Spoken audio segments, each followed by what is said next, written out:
Il n'y a pas de nuit dans Tonnerre. Lottie attend pourtant les heures les plus sombres pour franchir le sas qui mène à l'extérieur.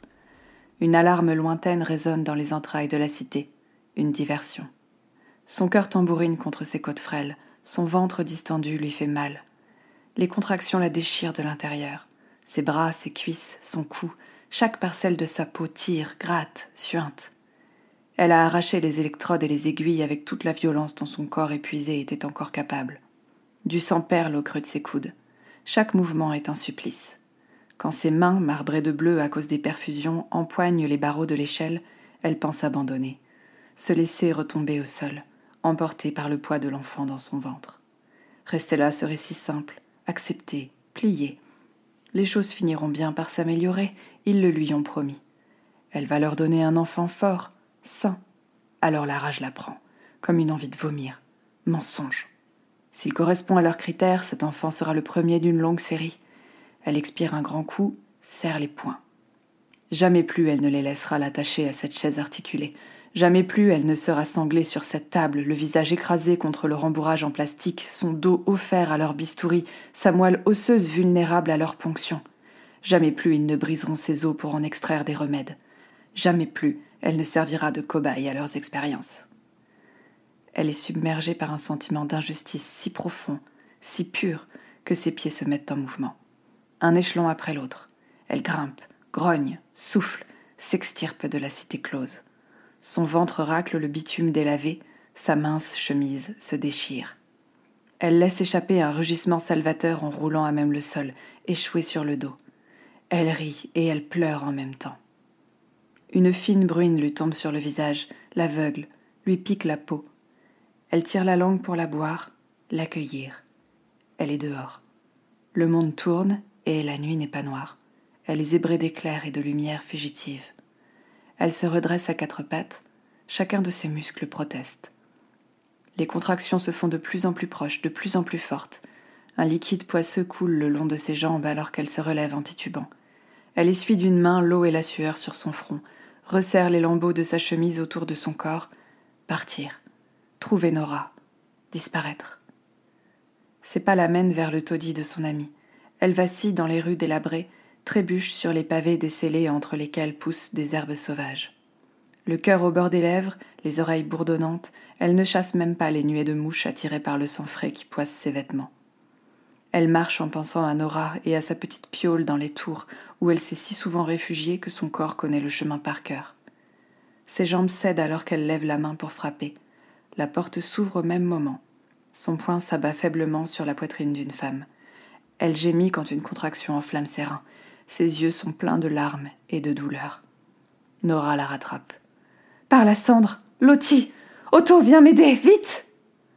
Le monde tourne et tourne et tourne. Lottie se sent traîner à l'intérieur. Tout son corps est en feu. L'odeur du sang lui monte aux narines, colle sur ses bras, ses cuisses, le long de sa colonne vertébrale. Elle est une blessure à vif. Les anciennes plaies se rouvrent. Une nouvelle contraction lui cisaille le bas-ventre. Elle sent les doigts frais de Nora sur son front, entre ses jambes. « Ça va aller, répète son amie. Elle hoche la tête dans le vide. Secrètement, elle espère qu'elle va mourir. Un cri primal la secoue de haut en bas. Le bébé se fraye un chemin sanglant entre ses organes. Nora appuie sur son ventre, lui tient la nuque. Quand les contractions deviennent si fortes que Lottie en oublie comment penser, une seule idée surnage en elle. Que la cendre me laisse crever. Plutôt mourir que de retourner là-bas.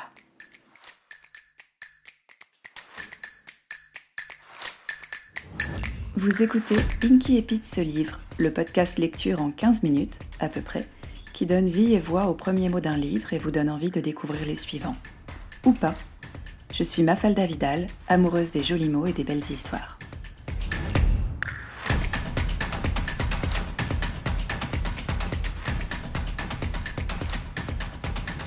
Vous venez d'écouter l'Inky Pete de Tonnerre après les ruines, écrit par Florian Soulas, publié en 2023.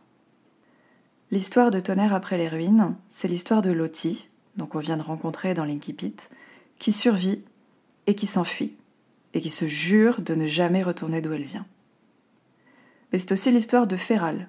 Féral est une jeune femme très spéciale, dont les yeux sont jaunes et dont les capacités physiques sont assez extraordinaires. À elles deux, elles forment un duo redoutable, et donc elles se font pisteuses pour escorter les caravanes de voyageurs qui ont encore le courage de se déplacer dans un monde complètement dévasté, recouvert de cendres, où tombent des pluies acides régulièrement. Dans ce monde, l'humanité survivante s'est réfugiée en petits groupes, dans d'anciennes bâtisses délabrées. La maladie ronge tout, les humains mutent, bref, c'est un monde où il n'y a pas vraiment de place pour l'espoir. Et au fil de leur voyage, elles vont se retrouver confrontées à des rumeurs sur une ville qui s'appelle Tonnerre et que Lottie connaît bien puisque c'est sa ville d'origine. Ces rumeurs parlent d'autres personnes aux yeux jaunes, de maladies, mais aussi de remèdes, d'espoir.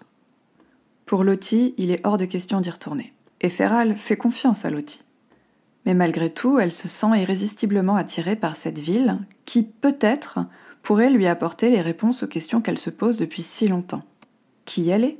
Qu'est-ce qu'elle est ? D'où elle vient ? Est-ce qu'il y en a d'autres comme elle ? Est-ce qu'elle est malade ?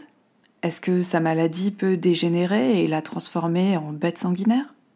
Est-ce qu'il existe un moyen de la rendre normale, moins monstrueuse ? La question du monstre et de qui est le monstre est centrale dans ce roman. Feral est traitée de monstre, de mutante, de malbête, parce qu'elle est différente. Mais on est dans un monde où tout le monde est différent. Tout le monde est malade, tout le monde perd sa peau, tout le monde mute, tout le monde a un troisième bras qui lui pousse.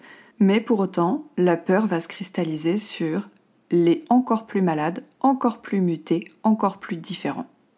Et malgré toutes les protestations de Lottie, Feral a besoin de savoir. Elle a besoin de ses réponses. Et donc les deux femmes vont se rendre à Tonnerre et Feral va pouvoir commencer sa quête de vérité, sa recherche de ses origines. Et là, ça pose une autre question. Est-ce que c'est vraiment important ? Bien sûr, c'est important de savoir d'où on vient, mais est-ce que pour autant, ça va influencer où on va ? Et ça, c'est pas évident. Feral va se trouver face à deux réponses. Première réponse, la réponse scientifique. On vient d'une humanité non infectée. Notre objectif, c'est de retourner sur une humanité saine. Donc, on va développer un remède pour guérir l'humanité de son mal. Deuxième réponse, et si on s'adaptait ? Et si on acceptait cette maladie, on acceptait ces mutations comme des cadeaux de la nature pour nous aider à être plus en accord et plus en harmonie avec notre nouvel environnement. Dans le premier cas, Feral est considérée comme détenant la solution, dans ses gènes, dans son sang.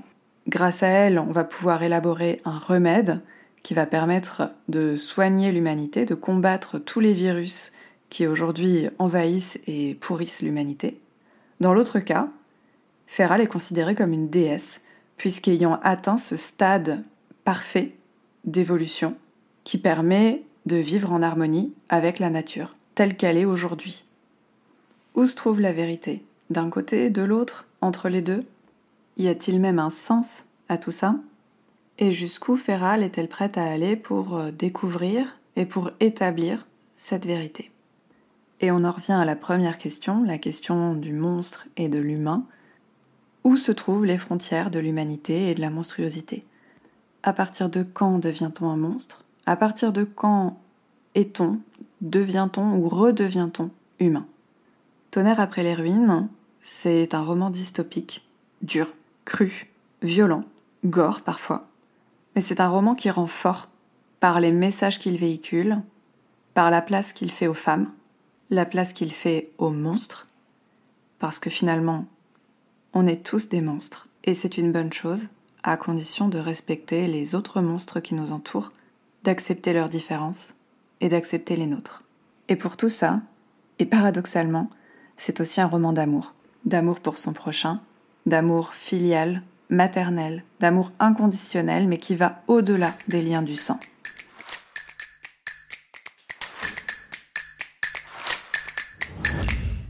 Merci de m'avoir écouté jusqu'au bout. Si vous avez passé un bon moment, dites-le moi, dites-le aussi à votre plateforme d'écoute, et n'hésitez pas à partager le podcast avec d'autres amoureux et amoureuses des mots.